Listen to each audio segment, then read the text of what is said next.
Hi, I'm John Davis, and this is MotorWeek. Join us for a practical Volvo wagon that's also exhilarating. For Pat Goss, it's a reunion with a long-lost MotorWeek project car. Greg Carlos relives his heavy metal glory days at the drag strip. Then we fire up a test of Jeep's electrified Wrangler 4xe. So come drive with us next.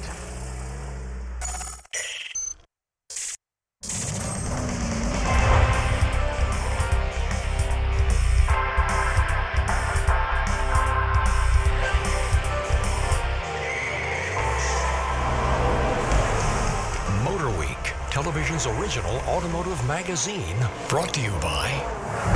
For more than 30 years, Lucas Oil Products has helped people tackle mechanical problems in the automotive, marine, and industrial fields. From our original 4-core products, heavy-duty oil stabilizer, power steering stop leak, transmission fix, and fuel treatment, Lucas Oil has developed over 400 custom products to help both professionals and do-it-yourselfers. To learn more, visit lucasoil.com. Lucas Oil. Keep that engine alive. You're shopping for tires online and you have questions. I do. We're TireRack.com and we have answers and tools to help. Like our tire decision guide. It's, take a look. TireRack.com. Find, deliver, install. Getting folks to buy station wagons these days or even add them to their shopping list is getting incredibly hard. But it helps if, like Volvo, you're offering something a little extra.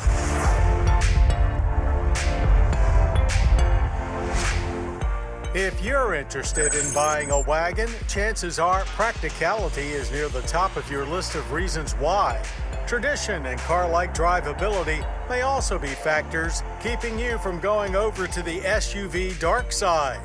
Well, the 2021 Volvo V60 T8 Polestar engineered offers all of that, along with some serious performance, and it even flexes some efficiency muscles with an all-wheel drive plug-in hybrid powertrain. This second-generation V60 arrived for 2019 with a design that was dramatically sleeker than any Volvo wagon before. Much longer and lower than the previous gen. It still looks like a Volvo wagon, but one that's driving out of the pages of a Neiman Marcus catalog after working out on one of those high-end virtual gyms. Polestar may now be Volvo's all-electric sister brand, but it originated as Volvo's racing arm, and they've worked their race-inspired magic all over this V60. For starters, they upgraded the double wishbone front and integral link rear suspension with adjustable O-lens dampers with dual flow valve technology. Then they add a front strut tower brace to stiffen up the front end. Brakes are upgraded with gold-finished Brembo 6-piston calipers for the front axle behind 19-inch forged alloys. The PHEV powertrain starts with their twice-boosted 2-liter i4 engine that is both turbocharged and supercharged. It's paired with a 34-kilowatt electric motor and accompanied by a rear-mounted 64-kilowatt electric motor for all-wheel drive. Total output is 415 horsepower and 494 pound-feet of torque. Using an electric motor for rear traction means no AWD drive shaft. So occupying that space is an 11.6 kilowatt-hour battery pack, good for up to 22 miles of EV driving. Performance wagons are a guilty pleasure of ours, so we could hardly wait to let this thing run free at the drag strip. And the explosion of power off the line was everything we'd hoped for. No lag, no hesitation, just a big hit of torque funneled through both the front and rear wheels, providing a leap to 60 of only 4.7 seconds. From there, gear changes in the 8-speed automatic transmission happened with little to no interruption, with the T8 staying at peak power through the whole 13.2-second quarter mile, finishing at 105 miles per hour. Despite steering that was a bit light and vague, this V60 really hustled through our cone course. The long wheelbase gives it a very stable and predictable feel, while the responsive throttle allows for quickly finding both oversteer and understeer with a timely stab or lift. Body roll was minimal as this wagon felt nailed down and ready to rock. The Brembo brakes are connected to a very stiff pedal, working together to bring the V60 to consistent stops from 60 in just 110 feet, with only a slight bit of wandering at the back end. Say what you will about Volvo's Chinese ownership, the Scandinavian influence and craftsmanship are well represented inside the V60 and gorgeously executed. The seats hold you in that oh-so-perfect way that only Volvo seats can. There's a crystal clear 12-inch digital drive display behind the steering wheel. And in the dash, Volvo's 9-inch Sensus Connect touchscreen, which responds more quickly to inputs than when it first arrived. On the practicality front, 22.9 cubic feet of cargo space in back, expanding to 50.5 when rear seat backs are folded. Government fuel economy ratings are 30 combined, with 69 combined for the MPGe. Our average was 31.6 miles per gallon of premium. That makes for a much better than average energy impact score, responsible for just 5.7 barrels of oil use annually, accompanied by 2.6 tons of CO2 emissions. Considering this is a high-performance wagon with a very limited clientele, a starting price of $68,395, while lofty, seems appropriate.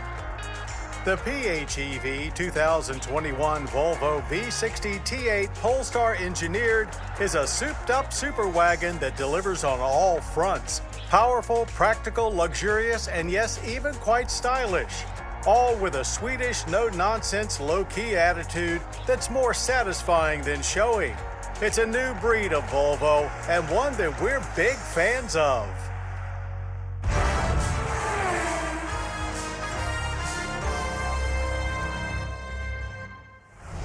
Our new performance testing venue, Mason-Dixon Dragway in Boonesboro, has been a speed demon hotspot for Maryland and the entire Mid-Atlantic for longer than we've been on the air.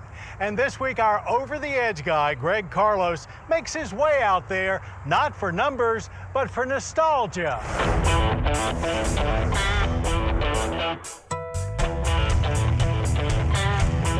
Who doesn't love a walk down memory lane? Well, today at Mason-Dixon Dragway, Memory Lane is a prep drag strip, and not everyone's walking. This is the 8th annual Nostalgia Meet, and it's pretty well attended. Pretty well attended may be an understatement.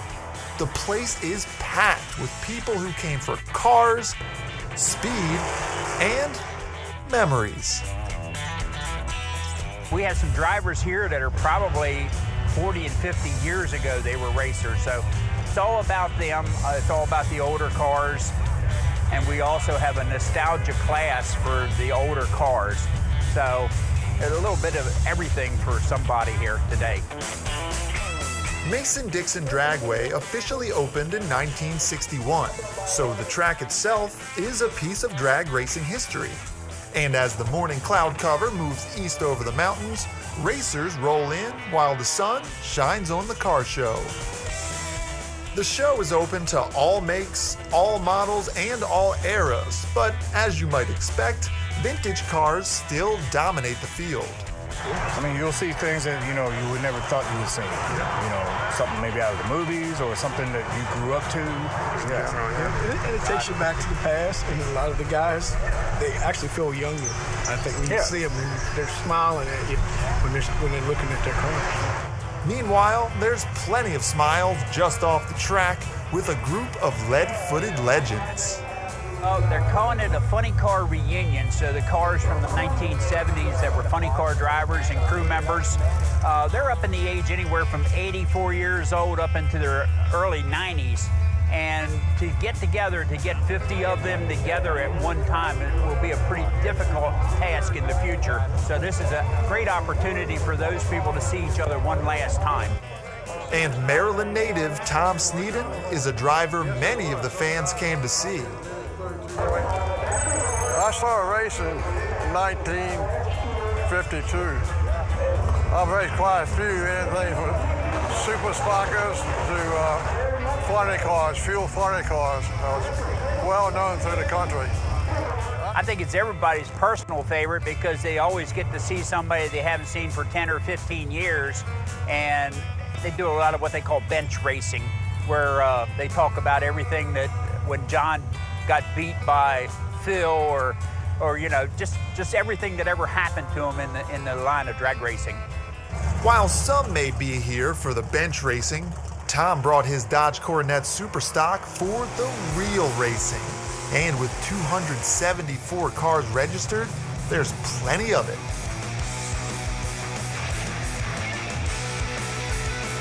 I believe that drag racing began when the second car was made, and that's a Bill Wilkins statement.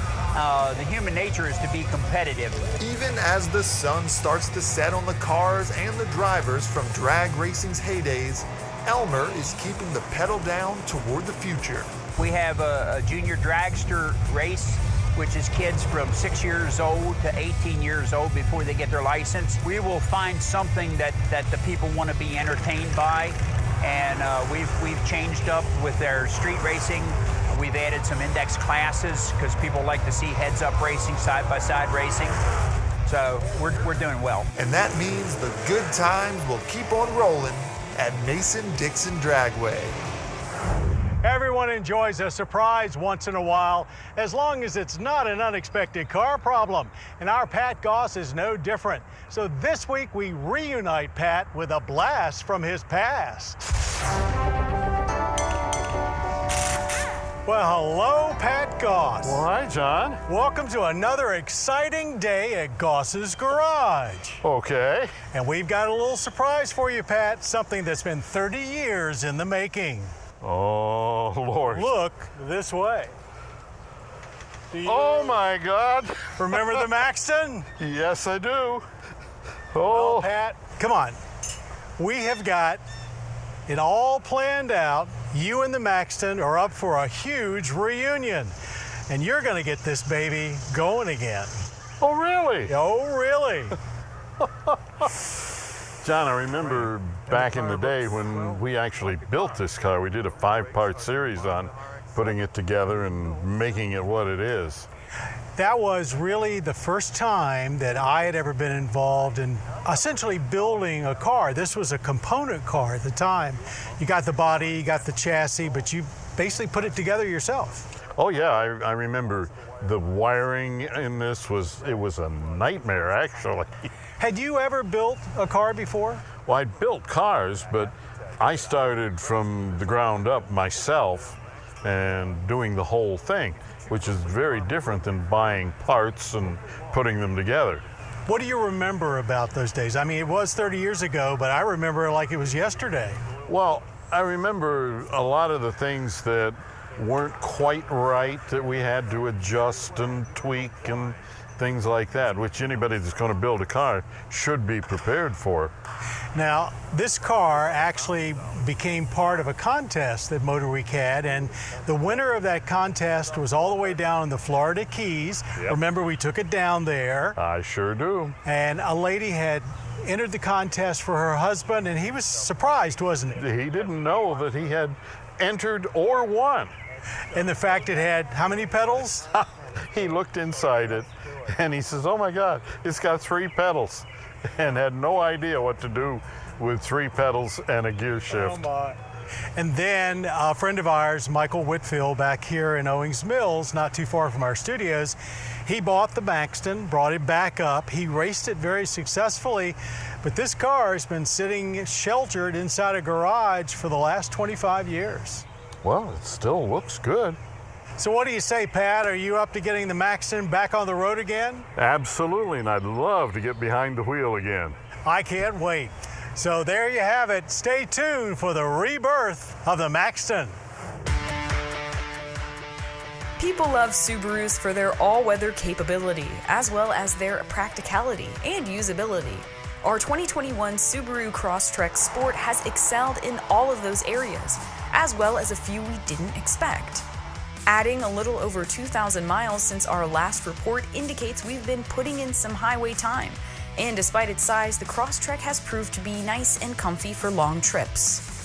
Our sport's 182 horsepower, 2.5-liter engine can be a little loud at extended highway speeds, and at times feels like it's working hard to keep up with interstate traffic.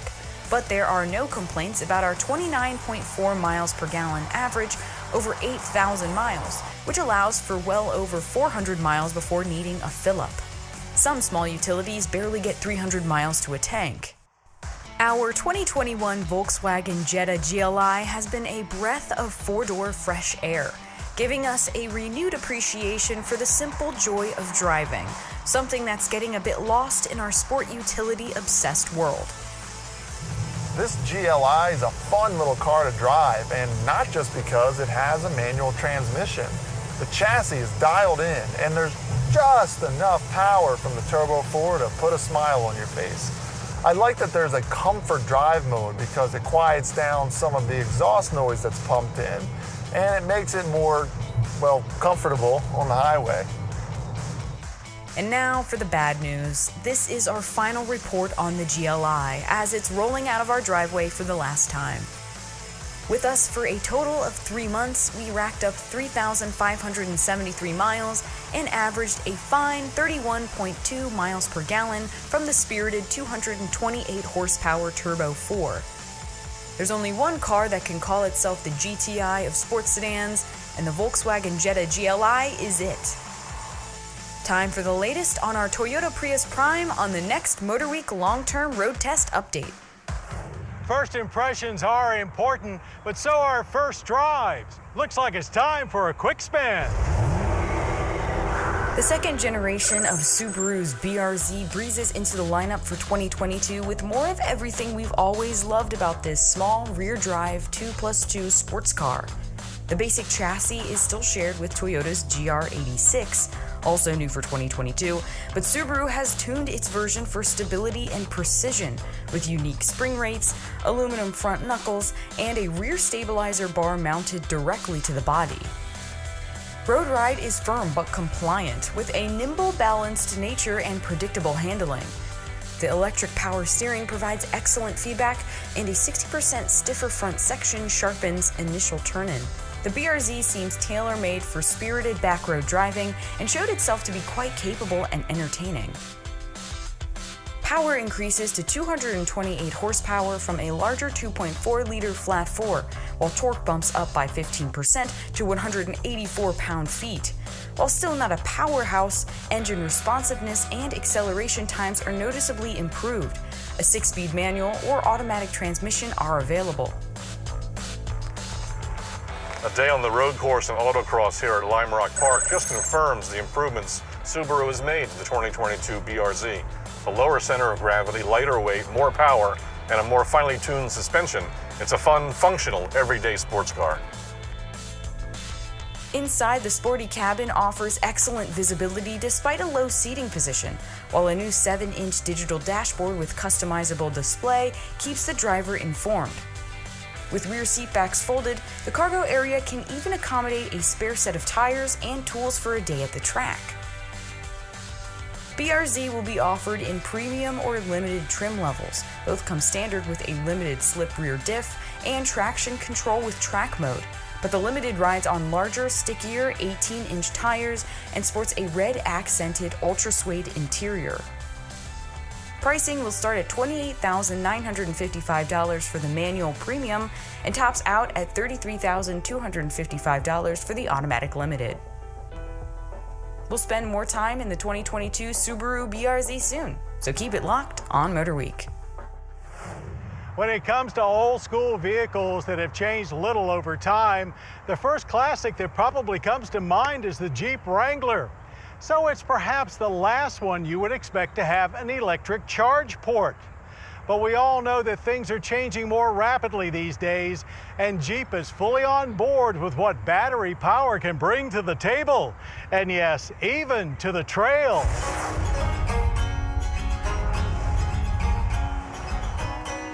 If there's one model we thought might never make the transition to battery power, it was the Jeep Wrangler. Well, the joke's on all of us, as Jeep is wasting no time embracing the electrified future with this 2021 Wrangler 4xe the first of 3 plug-ins planned for this year. The main thing to know about this plug-in hybrid is that it still drives just like a Wrangler. The biggest difference is it can run almost silently on battery power, not something we're used to in a rugged utility like this.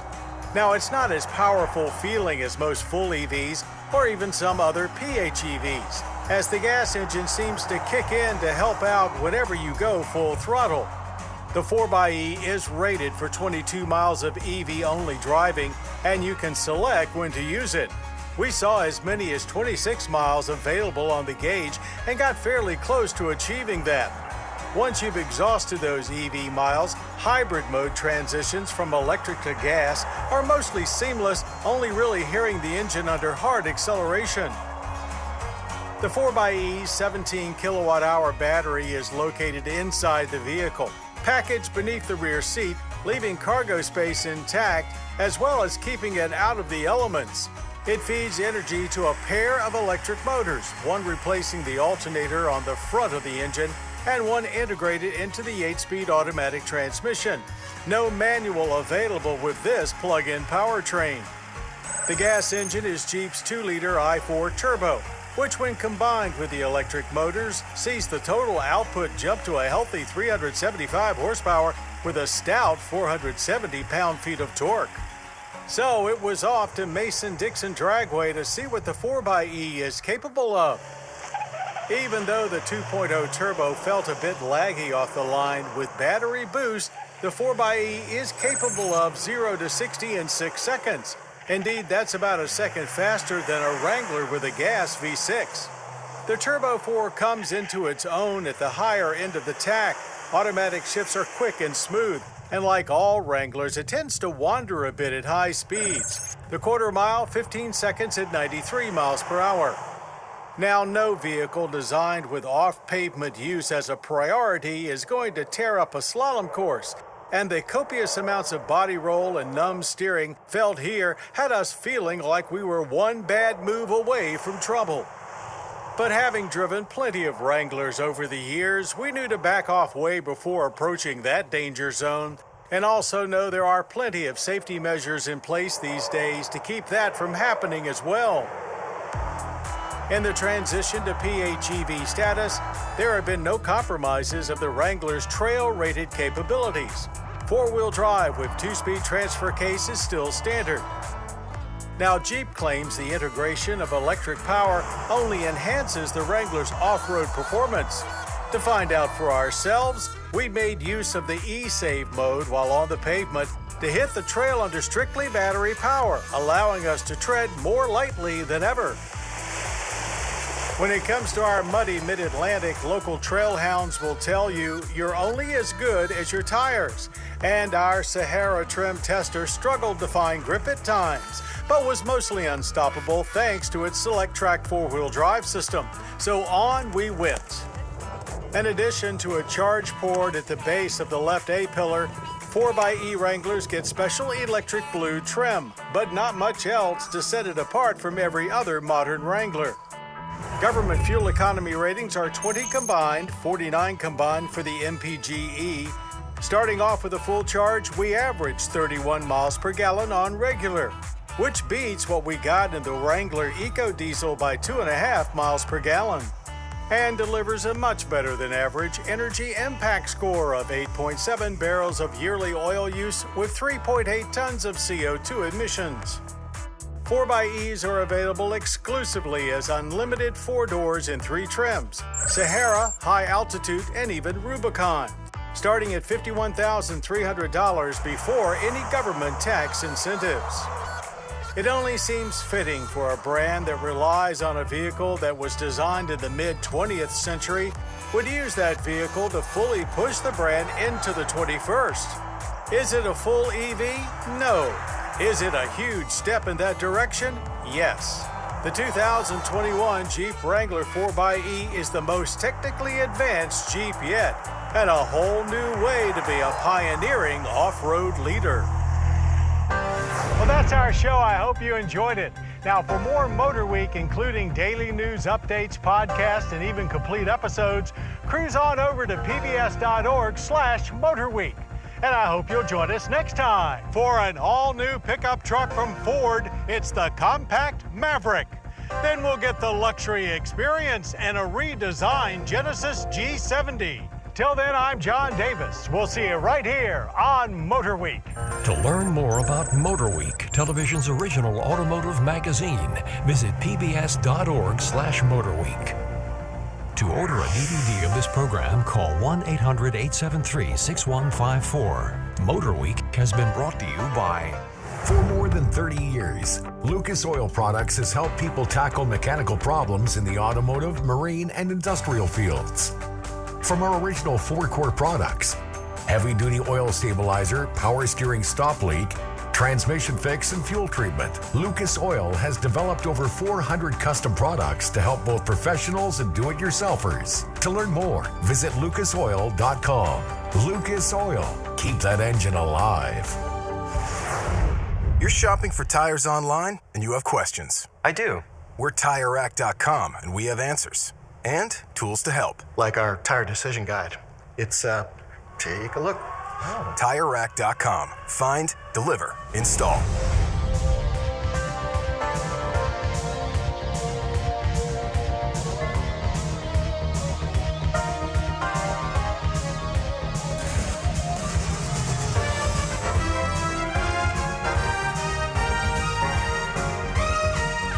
This program was produced by Maryland Public Television, which is solely responsible for its content.